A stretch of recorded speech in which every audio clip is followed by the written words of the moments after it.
இந்த செய்தியை வழங்குவது YPC இன்டர்நேஷனல் காலேஜ். தரம் மற்றும் சிறந்த கல்விக்கு YPC இன்டர்நேஷனல் காலேஜ்.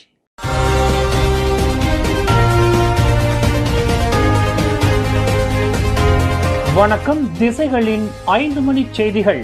SPRM விசாரணை வளையத்திற்குள் அமைச்சர் சிவகுமார். தமது 2 அதிகாரிகள் கைது செய்யப்பட்டு தடுப்பு காவலில் வைக்கப்பட்டுள்ள வேளையில் மனிதவள அமைச்சர் வி சிவகுமாரை மலேசிய ஊழல் தடுப்பு ஆணையமான SPRM விசாரணைக்கு அழைத்துள்ளது. லஞ்ச ஊழல் தொடர்பில் தமது பெண் அரசியல் அந்தரங்க செயலாளரும் சிறப்பு அதிகாரியும் கைது செய்யப்பட்டது தொடர்பில் 52 வயதான சிவகுமார் வாக்குமூலம் அளிப்பதற்கு SPRMினால் அழைக்கப்பட்டுள்ளார். சிவகுமார் ஒரு சாட்சியாக அழைக்கப்பட்டுள்ளாரா அல்லது சந்தேகத்தின் பேரில் அழைக்கப்பட்டுள்ளாரா என்பது உறுதியாக தெரியவில்லை. ஆனால் குறிப்பிட்ட விஷயத்திற்காக சிவகுமார் SPRMினால் அழைக்கப்பட்டுள்ளார் என்று அவரின் உதவியாளர் தெரிவித்துள்ளார். SPRM தம்மை இன்னும் அழைக்கவில்லை என்று அமைச்சர் சிவகுமார் நேற்று தெரிவித்திருந்த நிலையில் தற்போது அவருக்கு அழைப்பாணை அனுப்பப்பட்டுள்ளது. நிலுவையில் உள்ள தங்களின் வருமான வரியை செலுத்த தவறியுள்ள 1,80,000 பேர் வெளிநாட்டிற்கு செல்ல தடை விதிக்கப்பட்டுள்ளதாக வருமான வரி வாரியம் அறிவித்துள்ளது. வருமான வரியாக மொத்தம் 730 கோடி வெள்ளி செலுத்தப்படாமல் இவர்கள் பாக்கி வைத்துள்ளதாக அந்த வாரியத்தின் பேச்சாளர் ரஞ்சித் கௌர் தெரிவித்தார். 100 வெள்ளிக்கும் குறைவாக வருமான வரி பாக்கி இருந்தாலும் அவர்களும் வெளிநாட்டிற்கு செல்ல தடை விதிக்கப்படுவர்.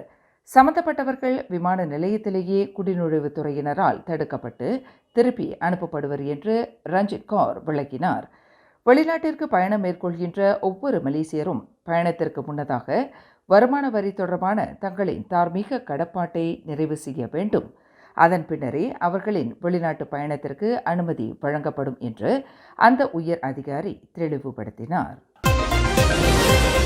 கோலக்கிள்ளான் துறைமுகத்திலிருந்து ஆஸ்திரேலியா பிரிஸ்பேனுக்கு கொள்கலன் மூலம் 78 கோடியே 95 லட்சத்து 60,000 வெள்ளி மதிப்புள்ள 336 கிலோ எடை கொண்ட ஹெரோயின் போதைப்பொருள் கடத்தப்பட்ட சம்பவம் தொடர்பில் மலேசிய சுங்கத்துறை முழு வீச்சில் விசாரணை மேற்கொண்டு வருவதாக சுங்கத்துறை துணை இயக்குனர் டத்தோ சசாலி முகமது தெரிவித்துள்ளார்.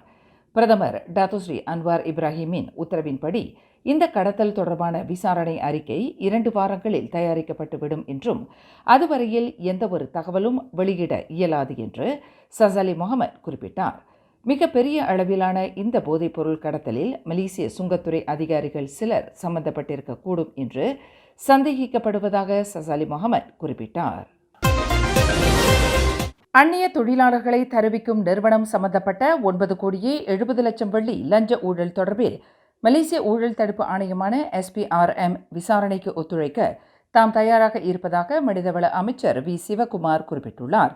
நேற்று சனிக்கிழமை பிரிக்ஃபீல்ட்ஸ் மினாரா ரயாட் கட்டிடத்தில் நடைபெற்ற 2023ஆம் ஆண்டு சித்திரை புத்தாண்டை ஒட்டிய அரசாங்க சார்பற்ற அமைப்புகளின் பொறுப்பாளர்களுடன் நடத்திய சந்திப்பு மற்றும் தேநீர் விருந்து உபசரிப்பு நிகழ்வுக்கு பின்னர் செய்தியாளர்களிடம் பேசுகையில் அமைச்சர் சிவகுமார் இதனை தெரிவித்தார்.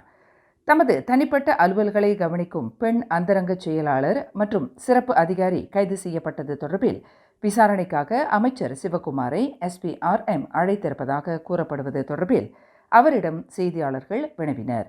சித்திரை புத்தாண்டை ஒட்டி அரசு சாரா இயக்கங்களுடன் நல்லுறவை பேணும் வகையில் அமைச்சர் சிவகுமார் நடத்திய இந்த தேநீர் உபசரிப்பு நிகழ்வில் கோலாலம்பூர் ஸ்ரீ மகா மாரியம்மன் கோவில் தேவஸ்தான தலைவர் தான் ஸ்ரீ டத்தோ ஆர் நடராஜா, அறங்காவலர் டத்தோ N சிவகுமார், முன்னாள் போலீஸ் அதிகாரி டத்தோ ஸ்ரீ A தெய்வீகன் உட்பட பலர் கலந்து கொண்டனர்.